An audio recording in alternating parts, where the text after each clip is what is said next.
Selamat malam rekan-rekan semua. Pada malam ini kita akan membahas pelajaran matematika yaitu jenis-jenis graf, terminologi dasar, dan representasi graf. Pertama, kita akan memperkenalkan anggota kelompok kita. Pertama, saya sendiri, Ferry Bohal Immanuel Simatupang. Lalu ada Victor Irmanto, Yusuf Tegar Saputra, Adnisa Sabina, Alfandi dan Septiandri Argandi, Betania Putri Burginting, terakhir Edelin Gultom. Pada pembahasan kali ini kita akan membagi menjadi 5 subjudul, yaitu ada definisi graf, jenis graf, definisi terminologi, jenis terminologi, dan representasi graf. Pada subjudul nanti akan dibacakan oleh rekan-rekan sekalian. Silakan. Untuk yang pertama itu yaitu definisi graf.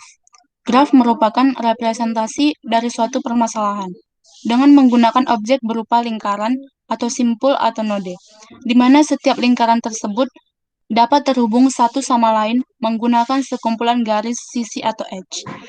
Graf G dapat diartikan sebagai pasangan himpunan V dan E, yang memiliki notasi G sama dengan VE, graf G sama dengan VE yang di dalam hal ini V sama dengan himpunan tidak kosong dari simpul-simpul vertikes, sama dengan V1, V2 sampai dengan Vn. E sama dengan himpunan sisi atau edge yang menghubungkan sepasang simpul, yaitu E1, E2 sampai dengan En.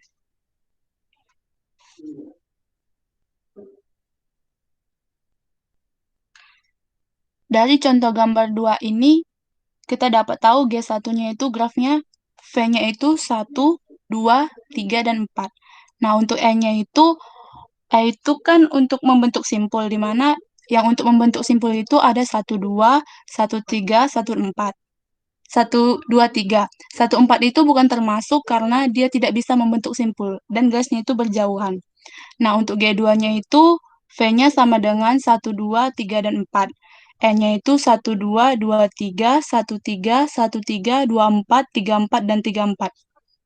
Tadi kan di definisi graf itu E sama dengan himpunan sisi yang dilambangkan dengan E1. Maka 1, 2 itu termasuk ke dalam E1, 2, 3 itu termasuk ke dalam E2 sampai dengan seterusnya. Untuk G3 itu dengan V-nya sama dengan 1, 2, 3, dan 4. E-nya 1, 2, 2, 3, 1, 3, 1, 3, 2, 4, 3, 4, 3, 4, 3, 3.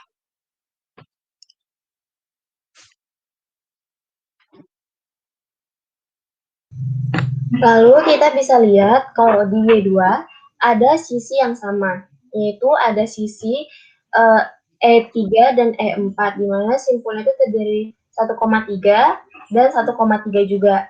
Kalau ada sisi ganda ini memiliki penamaan sisi ganda atau multi edge atau parallel edge, karena kedua sisi ini menghubungkan dua buah simpul, yaitu 1 dan simpul 3. Lalu pada G3 kita bisa lihat yang lingkaran putih ini, di mana penamaannya itu adalah E8, yang terdiri simpul 3,3. Ini dinamakan dengan gelang atau kalang atau loop, karena ia berawal dan berakhir pada simpul yang sama.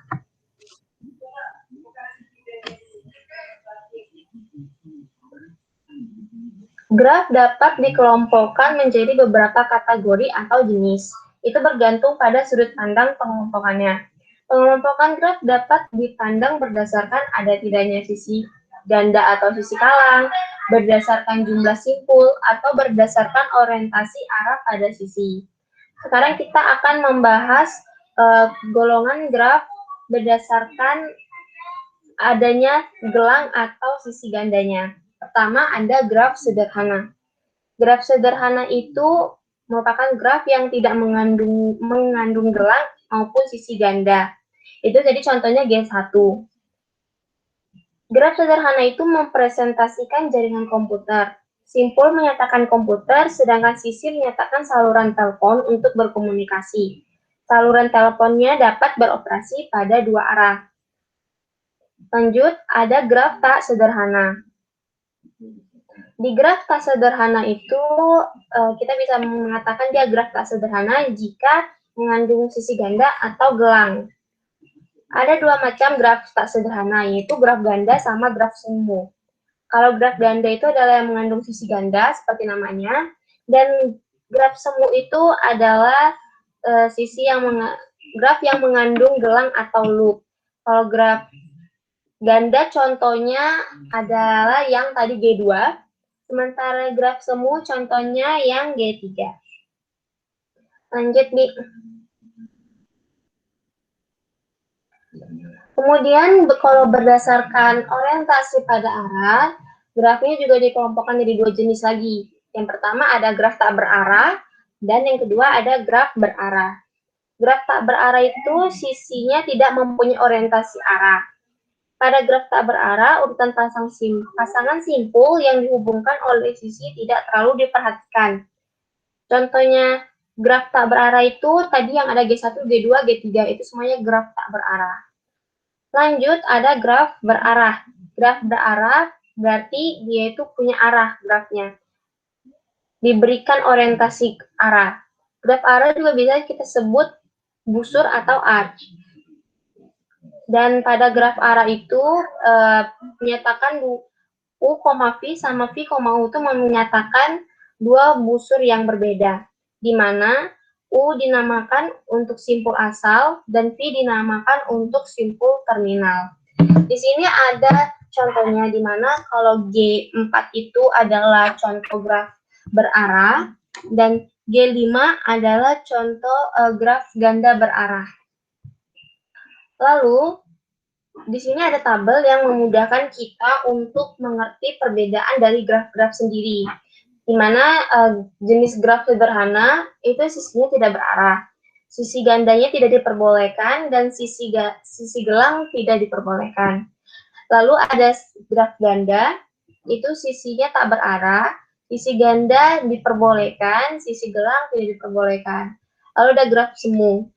Sisinya tak berarah, sisi ganda diperbolehkan, dan sisi gelang diperbolehkan juga. Lalu ada graf berarah, sisinya berarah, sisi ganda tidak diperbolehkan, sisi gelang diperbolehkan. Lalu ada graf ganda berarah, itu sisinya berarah, sisi ganda diperbolehkan, dan sisi gelang diperbolehkan.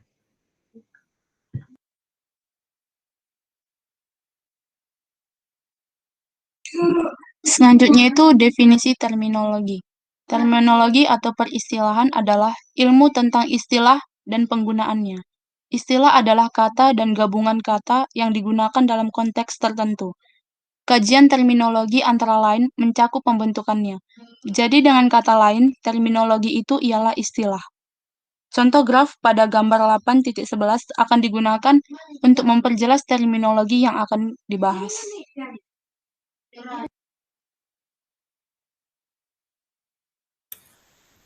Contoh-contoh terminologi. Bertetangga. Simpul 1 bertetangga dengan simpul 2 dan 3, tetapi simpul 1 tidak bertetangga dengan simpul 4. Bisa dilihat pada gambar yang A atau G1 ini. Kemudian untuk selanjutnya bersisian. Sisi 2,3 bersisian dengan simpul 2 dan simpul 3. Sisi 2,4 bersisian dengan simpul 2 dan simpul 4, tetapi sisi 1,2 tidak bersisian dengan simpul 4. Kemudian simpul terpencil. Simpul 5 adalah simpul terpencil. Simpul 5 ini ada di gambar C atau G3 ini ya. Kemudian derajat atau degree. D1 sama dengan D4, yaitu 2. Kemudian D2 sama dengan D3, sama dengan 3.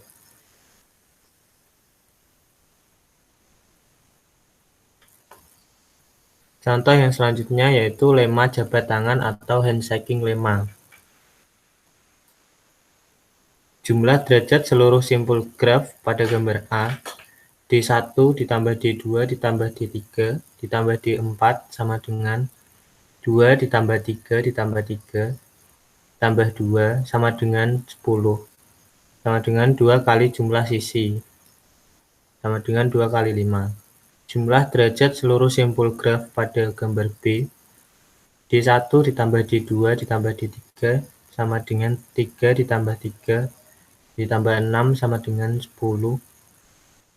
sama dengan 2 kali jumlah sisi sama dengan 2 kali 5. Jumlah derajat seluruh simpul graf pada gambar C.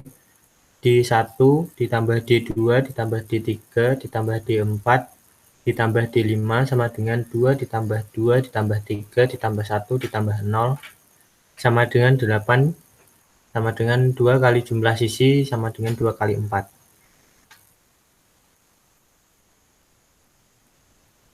Selanjutnya lintasan atau pad. Lintasan 1, 2, 3, dan 4. 2, 4, dan 3 adalah lintasan sederhana, juga lintasan terbuka. Lintasan 1, 2, 4, 3, dan 1 adalah juga lintasan sederhana, juga lintasan tertutup. Lintasan 1, 2, 4, 3, dan 2 bukan lintasan sederhana, tetapi lintasan terbuka. Siklus atau cycle atau sirkuit. 1, 2, 3, dan 1 adalah sirkuit sederhana. Panjang sirkuit sama dengan jumlah sisi di dalam sirkuit. Sama dengan sirkuit 1, 2, 3, dan 1 pada gambar A memiliki panjang 3. Sedangkan 1, 2, 4, 3, 2, dan 1 bukan sirkuit sederhana, karena sisi 1,2 dilalui 2 kali. Terhubung atau connected. G1 dan G2 adalah graf terhubung, sedangkan G3 tidak.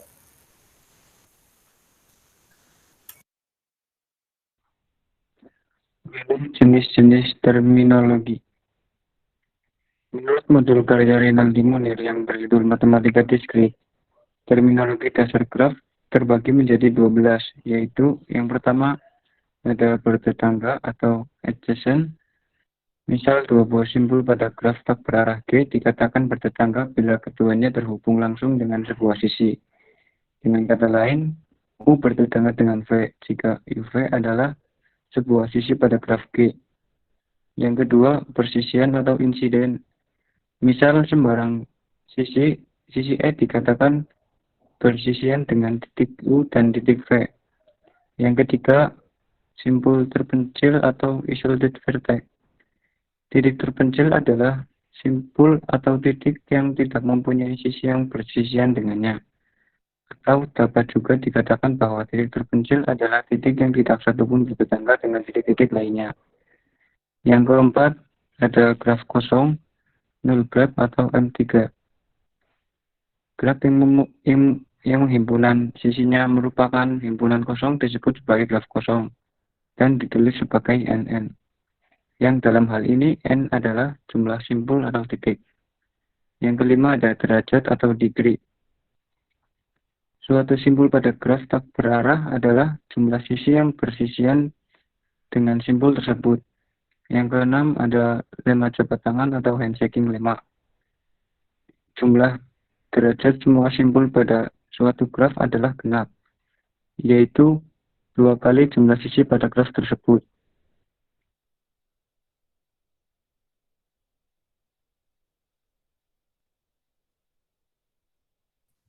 Yang ketujuh selanjutnya adalah lintasan atau pad, yaitu jejak yang semua titiknya berbeda atau sisi dan titiknya tidak ada yang sama. Lalu yang kedelapan, siklus atau cycle atau sirkuit, yaitu lintasan yang berawal dan berakhir pada simpul yang sama disebut siklus atau cycle. Lalu yang kesembilan, ada terhubung atau connected, yaitu suatu graf G dikatakan graf terhubung jika untuk setiap pasang simpul U dan V di dalam himpunan V terdapat lintasan dari U ke V yang juga harus berarti ada lintasan dari U ke V. Jika tidak, maka G disebut graf tak terhubung atau disconnected graph. Yang ke-10 ada uparagraf atau subparagraf dan komplement uparagraf. Misalkan G sebuah graf sederhana. Komplement G dilambangkan dengan graf sederhana yang himpunan titiknya sama dengan himpunan titik G. Dan dua titik U dan V diberhubungkan langsung dengan jika dan hanya jika di G titik U dan V tidak berhubung langsung. Lalu yang ke-11 ada cut set, yaitu himpunan sisa yang bila dibuang dari garis G menyebabkan G tidak terhubung. Jadi, cut set akan selalu menghasilkan dua buah komponen terhubung. Dan yang terakhir ada graf berbobot atau weighted graph, yaitu graf yang setiap sisinya diberi sebuah harga atau bobot.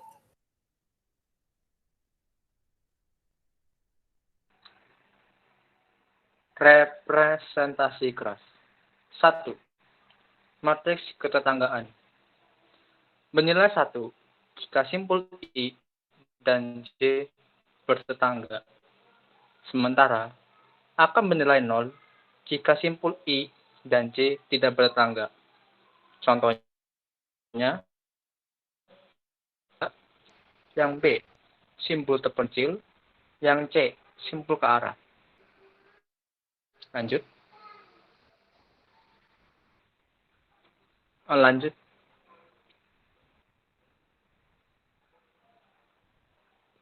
Matriks A.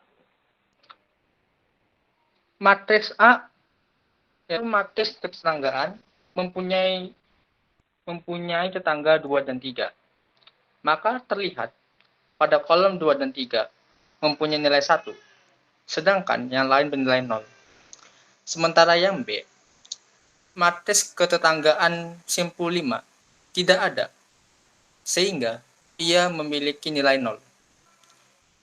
Yang C, karena dia memiliki arah, maka nilai simpul tetanggaannya berbeda.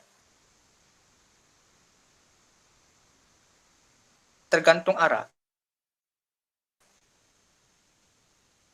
Misalnya, dari matriks 1 hanya ada satu.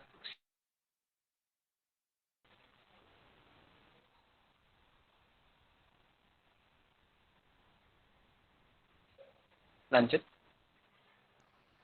Next.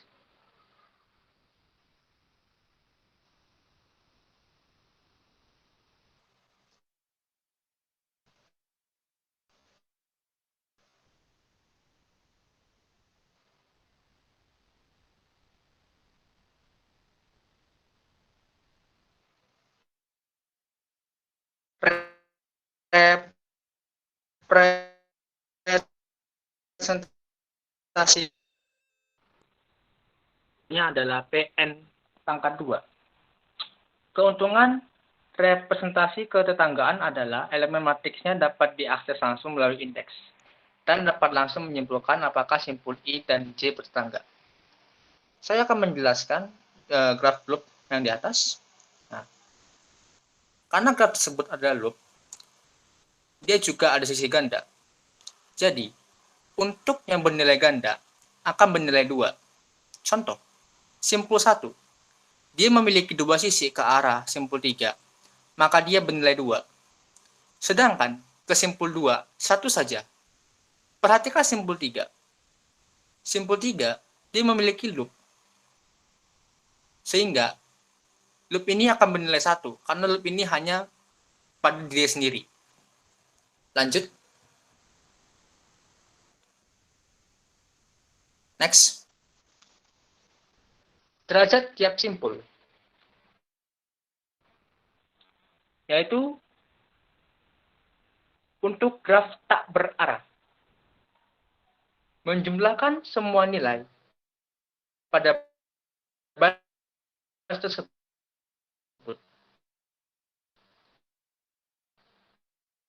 Yang B, untuk graf dengan jumlah nilai sementara di out pada baris I. Contoh, lanjut. Next. Tanda tak terhingga atau infinity menyatakan bahwa tidak ada sisi dari simpul I ke simpul J atau dari simpul I ke simpul I sendiri, sehingga AIC dapat diberi nilai tak terhingga. Kita bisa melihat dari matriks ketetanggaannya. Maka, kita bisa menghitung derajat E adalah jumlah seluruh nilai yang ada pada baris A, yaitu 12 dan 10. Lanjut.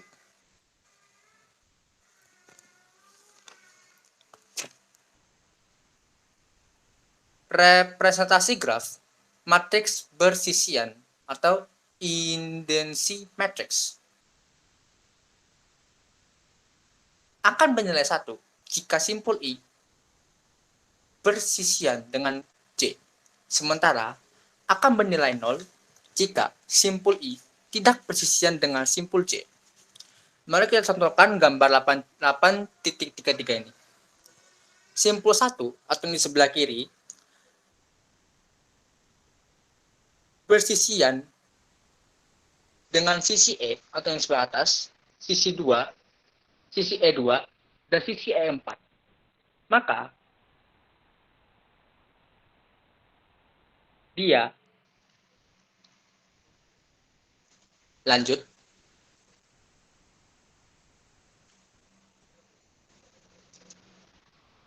Representasi graf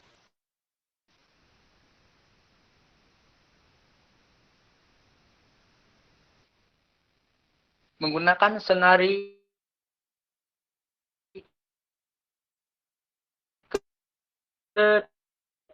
atau surface, yaitu mengandung banyak elemen nol, sedangkan elemen yang bukan nol sedikit. Lanjut.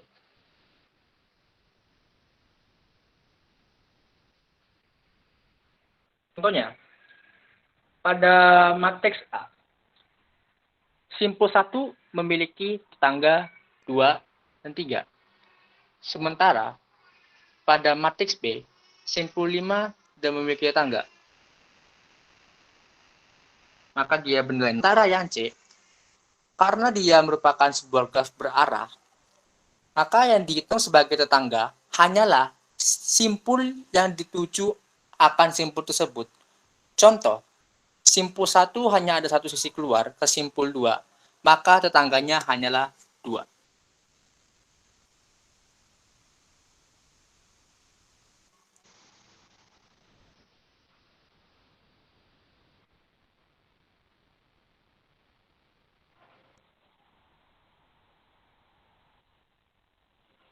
Next.